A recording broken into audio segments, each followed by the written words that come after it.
Hey guys, James here, how you doing? So Bobo's done a follow-up to his previous video, and he's a lot calmer this time, but clearly there's still a lot of things which I'm going to disagree with him about, so let's hear what he has to say. Now, to be fair, to begin this whole thing, I was drunk when I did it, and I might have not phrased everything as I should have. However, that does not change the fact that I believe the core of my issues stands quite nicely. Drunk, sober, whatever have you. But before I address that, I want to address some of my commenters. One of the things that really tickled my fancy was the accusations that I was doing this for approval from my girlfriend. Now, first and foremost, I don't need that approval. I make my videos for me and me alone. If you appreciate them and enjoy them, that's fine and great, and I welcome you to do that. But I make these videos to express my beliefs, my points of view, and my ideas. I don't make them for the approval of anyone else, and quite frankly, if you don't believe that, I could not give any fucks. I don't need your approval, and I don't need her approval to make these videos. It's just the way it is. Secondly, it's fun where I got a little ad hominem in my video here, but a lot of people who responded to my video with their negative comments, well, the first thing they did was do that back to me, whether talking about how I was just doing this for approval or whatever have you. And you want to make a good argument against something, whether or not it's poorly worded or however, ad hominem is not the way to go. I shouldn't have done it, but you know what? You want to respond to it with the same sort of thing back? You're not proving your point, trust me. Okay, so as I said in the previous video, I know you were very drunk when you made the video, but that does not excuse it. You know, I've been drunk and said some stupid shit myself and put it online. It happens. Just treat that as a learning experience. Next time you make a video and you're drunk and it's aggressive, have a bit of a think before you put it online. Ask someone else if it's a good idea to post it, or wait until you're sober the next morning before posting it up. So yeah, just treat that bit as a learning experience. As for your commenters being needlessly aggressive themselves, giving ad hominems and basically implying motives upon you, you did that first, like you admitted before, and your video was ridiculous, and almost by definition, that is worthy of ridicule. If the commenters haven't watched any of your other videos, I can certainly see how they got the impression that you're not the sort of person who wants intelligent dialogue and debate and discussion. And so, what else are they going to do? There's no point in them putting across rational points if they think you're just simply going to ignore them. And that's what many of us in the MRA, in the men's rights movement, have seen with hundreds of other videos attacking us with unsubstantiated claims.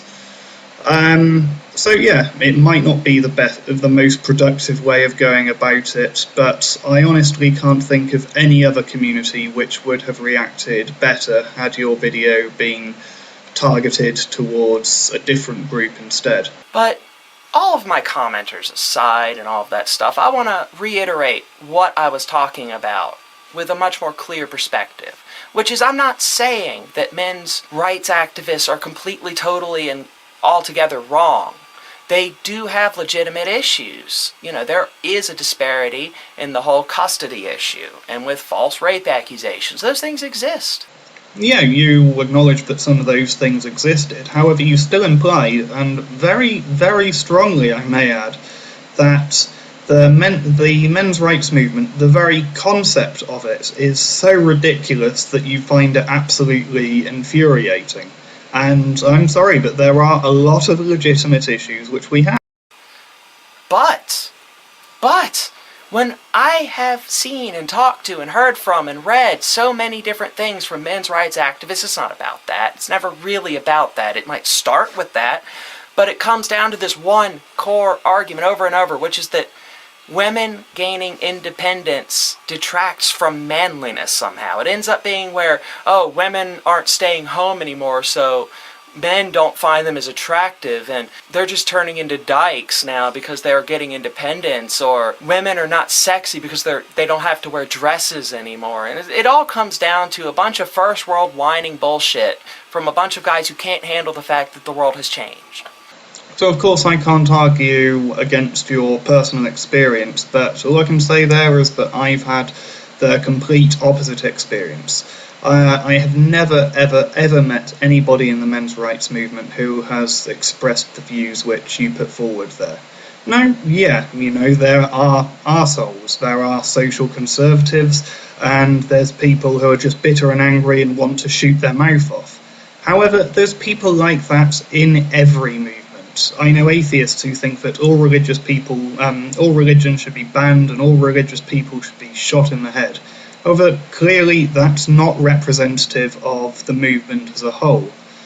And most of the time the people who spout those sort of opinions, they're nobodies. They're people with a handful of subscribers who just want to run their mouths off. They're nothing. As for the people who actually make videos and write articles, they seem to be pretty egalitarian with just a minor few exceptions.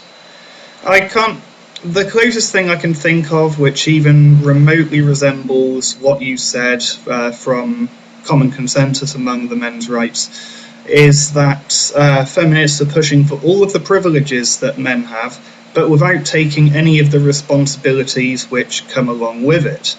A pretty clear-cut example of this is where women at Wimbledon receiving the same prize money as men, but only doing 3 sets, whereas men do 5.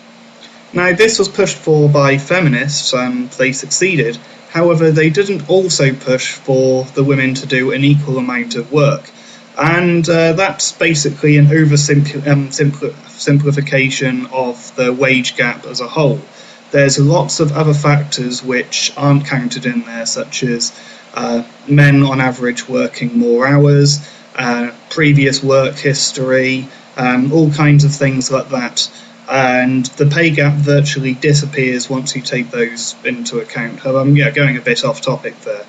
Now, we actually want equality. We just want women to have the same responsibilities that come along with it. If all we've read from the MRAs is the kind of stuff you're talking about, then please provide some links to back that up, because I have seen very, very little like that, and it seems bizarre that you'd come across loads of it by random chance. As for counter-evidence, I guess I can leave a few links down below, so I can link you to the mission statement from A Voice for Men, which is the biggest men's rights website.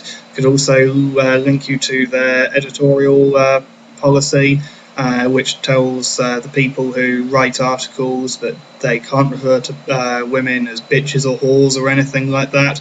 If they make positive claims, they have to provide evidence for it, and it's got all sorts of things like that in there. So look over that, find something which isn't egalitarian if you can. You could also have a look at the National Coalition for Men, which is the oldest men's rights group, which formed in 1977. I'm also working on a document myself at the moment with about 50 other MRAs. We're collaborating to produce a document about the common consensus within the MRM. I've been given permission to read through some of it, but at the moment the document is private, and there's only us who can read it.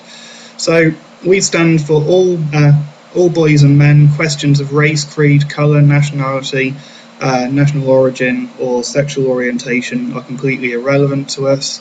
We are a human rights movement, and as such, concepts of universal human rights are a part of that movement. Our focus is on men and boys because we believe men and boys are in particular need of help at this moment in history. Now, as for the issues, there's a pretty big common consensus there. Disparity in criminal sentencing, domestic violence, education, false accusations, fathers' rights, forced labour, circumcision, healthcare funding disparity, conscription, male rape victims, reproductive rights, and debunking feminist propaganda. Now, normally, when someone refers to first world problems, they are talking about issues which are so petty that somebody in the third world wouldn't care, such as, Daddy bought me a white iPhone instead of a black one. Well, someone in the third world wouldn't give a shit. You know, they'd just be happy to have an iPhone. Hell, I'd be quite happy just to have an iPhone. But yeah. Now, maybe I'm wrong, but if a man in the third world was in the middle of getting raped, something tells me he wouldn't be thinking, well, this doesn't matter at all, because the fact that I haven't eaten for 3 days is far more important. And I'm sorry if somehow this offends you, me saying this. You think, well, I'm different, I don't think that. Maybe you are different. Maybe you don't think any of that, and you know what, that's great. I hope you don't. I hope you're one of those people that has a reasonable view that says, well, yes, these things are issues, but I need to keep some perspective. And I think the reason people are offended is that you're making a gross generalisation, which, even as a generalisation, simply isn't true. Now, if you focused your video towards an individual who had presented those types of arguments and referenced what they're saying and things like that, people wouldn't be getting offended. Just as if some fundamentalist Christian started and made a video about how all atheists want to do is take away our rights and things like that, they would get down from to fuck unless they qualified it by saying they were talking about this specific atheist who had expressed those type of views. Then it wouldn't be so much of a problem unless the person he was responding to was someone like Thunderfoot or the Amazing Atheist, who does have a gigantic following. And yeah, I like to try and keep perspective. Most people in the men's rights movement do as well, although, of course, some people do it better than others. Our side, for example, isn't the one who's saying that domestic violence and rape are issues which only affect this 50% of the population, so let's put all of the funding into helping these people. But what we're saying is, we understand that that is a problem for women, but it's also a problem for men as well, so can you please just not completely overlook our side? But it doesn't work like that. When it comes to the academic feminists, the ones who have political power, they are pushing very bad studies which perpetuate the idea of where women can only be victims and men can only be perpetrators. And it's ridiculous, and that is one of the things which we're fighting against. Because I think that's where so many people lost it here, was perspective. When I went on my tirade about how men are responsible for this, that, and the other, and how historically speaking, yes, I may not have put that so well. However, I offered that as perspective to counter these arguments that these men's rights activists are making on the extreme. About how, well, men have just as many issues and how women have it so easy. And, well, it wasn't that long ago, actually, that women could not vote here in this wonderful land we have of America. As I said in my previous video, historically, when men had the right to vote and women didn't, that was often as a condition of the fact that the governments could legally force them to fight in a war and die against their will. Now, of course, that's completely overlooked by modern society, as are most of the problems which face men. They're either people are either completely unaware of them, or they make up excuses as to why that should have to be the case. Now, I personally genuinely believe that men do face the majority of the problems in the modern world. If you believe the opposite, that's absolutely fine and dandy. I don't care if you have the opposite view, provided that we're both working towards equality. But let's for a second assume that you are right. Women face 80% of the problems in the modern world. Do men's issues receive 20% of the funding? Do they receive 5%? No, they're completely overlooked, and that's the issue. Or, Saudi Arabia, they still can't drive, vote, or have their own freedom of movement without a male chaperone or husband taking them everywhere. And if we look all across the world, not from an American-centric perspective, but a worldwide view, we can see that women's rights issues are very real and are in turmoil to this day. There are parts of the world where a woman can be burned to death at the stake for witchcraft for basically being a woman. Absolutely, there's plenty of places in the world where it's absolutely horrific to be a woman. However, in many of those places, it's just as bad, if not worse, to be a man. What about the 82% of murder victims worldwide who are male? What about the vast numbers of men who die doing dangerous jobs due to lack of options whilst their wife stays at home? What about the vast number of boys who are forced to become child soldiers against their will? What about the third of baby boys who are sexually abused? How often are we even made aware of these issues? And, when it comes to witch burnings or female genital mutilation, we don't do what we do with men, where we go, this is a human issue. We go, this is a human issue, but it's a special type of human issue, which is a women's issue. There's no men's issues, except there are.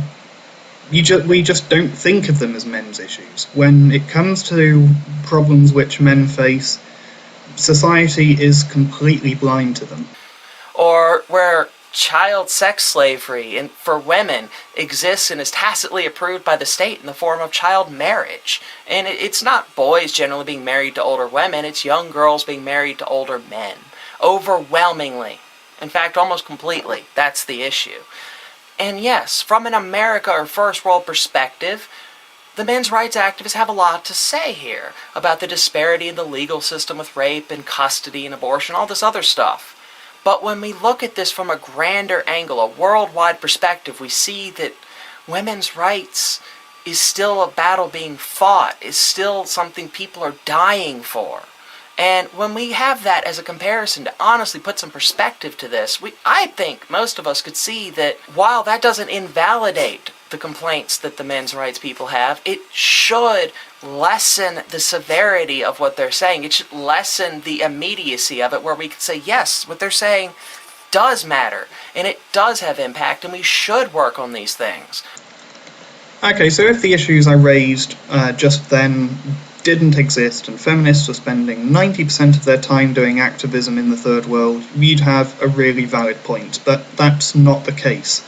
And when it comes to the United Nations and their views on female genital mutilation, that's a human rights violation, and rightfully so. What's their stance on circumcision?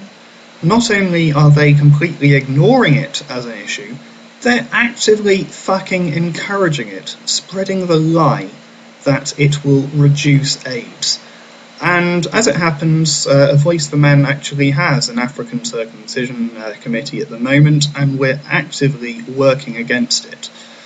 Now, even if all of those points there were completely invalid, the fact remains that unless we go and invade other countries, we are going to have a lot more control in the West. We're going to be able to have a lot more influence here than we are over there. But let's all admit, honestly, that there's not an equal society for women to be taking power over men for. We do not have a truly equal society. Hell, even in America, there's still the glass wall that women face when it comes to employment. They still have a disparity in pay grade between men and women, and it does not favor the women, I assure you. Okay, so firstly, just because someone earns less money doesn't mean that they have less power. I'm sure you know quite a few men who work full-time while the wife stays at home, and the wife still has plenty of say in financial situations and lots of say about how things are run around the house. Now, when it comes to the pay gap, yes, women on average earn substantially less than men.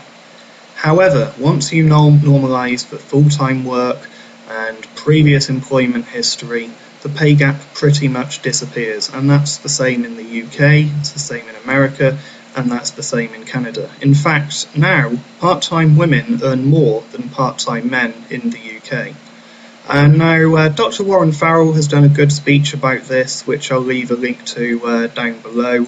And he basically demonstrates that the pay gap has a lot more to do with different life choices between men and women than it does to do with discrimination.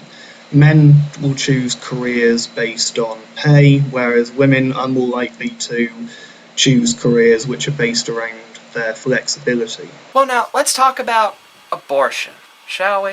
Well, I've heard men talk about how, we don't have as much say over abortion and everything. Well, that's maybe kind of true, but at the same time, you're ignoring the ridiculous level of discrimination that goes on with women in this case. Where in my own state of Virginia, they tried to make it so that women needed an ultrasound before they could have an abortion. I mean, it's not like they don't know what's in them. It's not like, I thought there was a rock inside of my belly. Who knew that was a baby? No, that's not how this works. And what is the grounding for this? Why was this required? I agree, it's absolutely horrific that a woman who wants to go through an abortion should have to put up with something like that. That really is completely vile. However, that's not out of some hatred of women that they're doing that. They're doing it because they have tiny pea-sized brains and believe that a fetus is no different to a fully formed human being. In their eyes, abortion is murder. And yeah, as ridiculous as that belief is, that's out of a want to save lives, not out of a desire to just hate women. And yeah, it is really bad that women's abortion rights are being attacked like that. However, women have reproductive rights. They have reproductive rights. Men do not. As far as society is concerned, if a condom splits, a woman's lied about being on the pill, and she said that she couldn't get pregnant anyway. If you get her pregnant, society's view is, well, you should have thought about that before you spread her legs.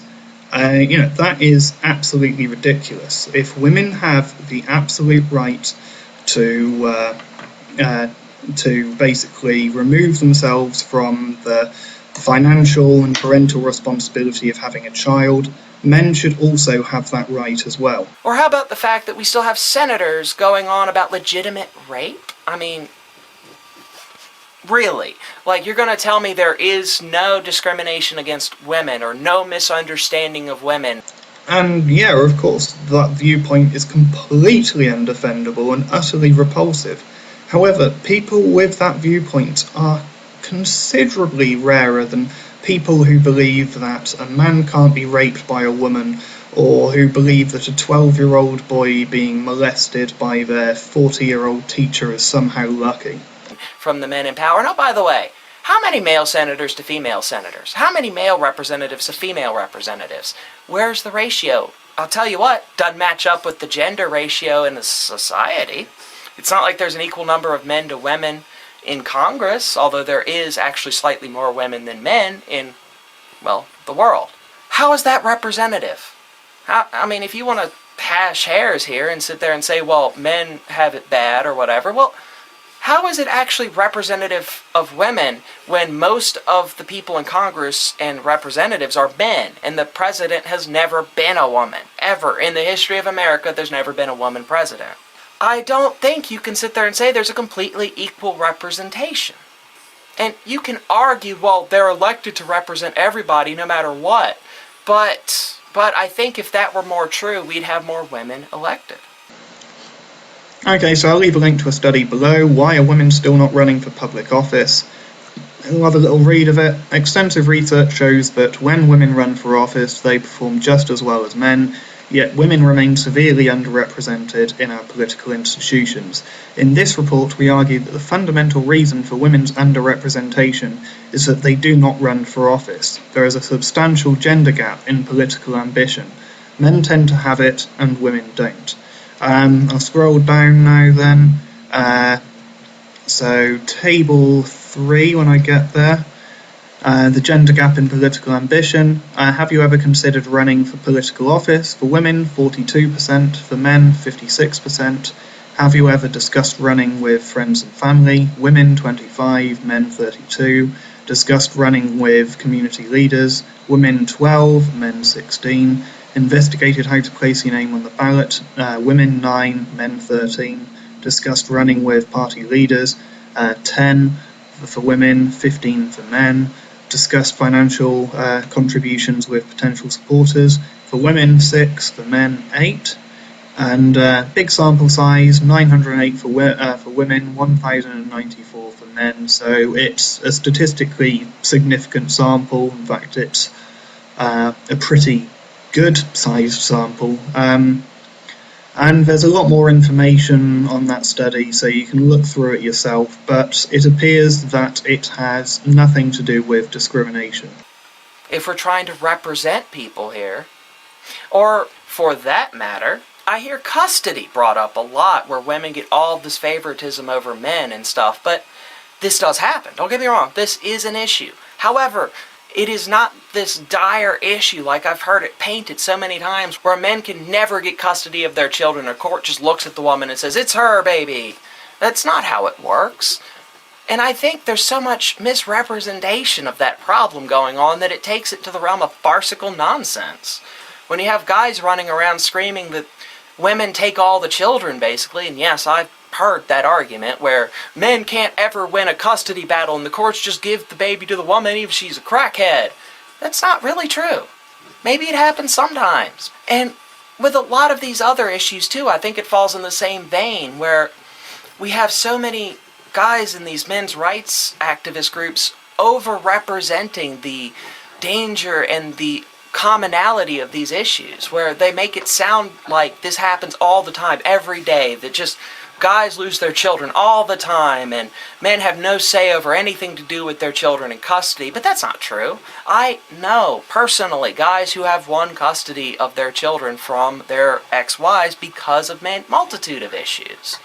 You can't sit there and tell me that it doesn't happen or that the courts always side with the women, because that's a lie. I don't know any men's rights activists who've said that men never get custody of their children over the women. Of course that's not true. There is a huge statistical difference, but it's not something which I've made a video on yet, because I recognise that it is actually quite a complex, nuanced topic with lots of factors to take into account. And it's actually very good that you recognise that. It's a shame that you didn't take that same approach to looking into the pay gap and women's representation in Parliament. However, something I would like to say about it is that whilst there is this huge discrepancy in who wins custody battles, women are never going to be earning as much as men on average. They can't be looking after the children whilst at the same time working as much time as the men.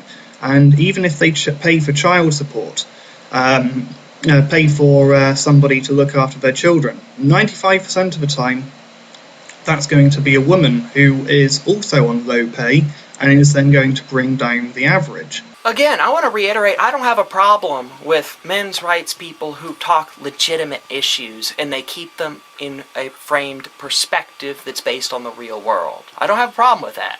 Men's rights issues are important too, especially when we're talking about the real disparity in custody battles and rape and abuse that happens, yes. However, I don't usually encounter these reasonable men's rights activists. I really don't. Usually on the internet, in person, talking to people, whatever, I usually, in fact almost always, encounter the ones that take these issues and basically turn them into a thinly veiled attack on women's rights.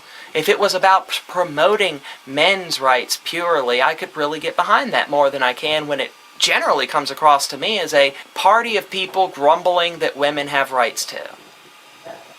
That's what it comes across to me as. That's something I've heard a lot about men's rights activists, but it's nearly always blind assertions, straw men and quote mines. If that is your genuine experience of them, again, I can't argue against your personal experience since I don't live inside your head. but that's not the experience I've had with them. In the next video I do about men's rights, I will be leaving a few shout-outs to some channels which really are worth watching, but I'm going to avoid it for this video because it's already going to be jam-packed with links down there as it is. And if you can't appreciate the fact that I was making a rant, letting loose some of my vitriol that I feel towards these ignorant people, and if you are one of those people that think that, oh, well, women can work, so that is an attack on my rights, then you are an ignorant son of a bitch, and you are fully deserving of everything I said in my rant. But no, I'm not targeting the people who are just talking about, well, this issue and this issue should be addressed more fully, and I think that there's misrepresentation here and here on these issues, and if you're handling it in a reasonable, realistic manner. You aren't the target. And I'm sorry, well, not at all. I'm not at all sorry if you felt like I was personally attacking you by my previous video. If you listened to that and somehow thought that I was personally targeting you out of everybody out there and that you needed to jump up and defend yourself, well, I really think that you have some self-examination to do. Why was it that my diatribe against, and I was pretty clear in my examples, I was pretty sure about the types of men's rights people I was talking about, if you feel like that applied to you, well, you might want to examine your prerogatives in life a little bit. I don't think many people saw it as a personal attack. I think people saw it as an extremely inaccurate, angry, gross generalization of the movement as a whole, which isn't warranted. Now, I'm going to do another video where I talk about the feminists too, so don't feel too picked on, men's rights activists. There are the feminists out there who are insane, and they are feminazis and all those terms, but let's stop pretending that any woman who talks about women's rights is a dyke or a feminazi or someone who just can't get laid. And yes, I've heard all of those things from men's rights activists. Own up to it a little bit, will you?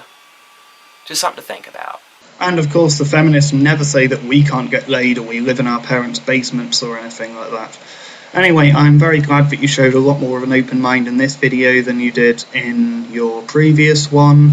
I'm going to leave a load of links down in the description box. If there's anything I've forgotten, then don't hesitate to ask me, and of course I'll add it to the description.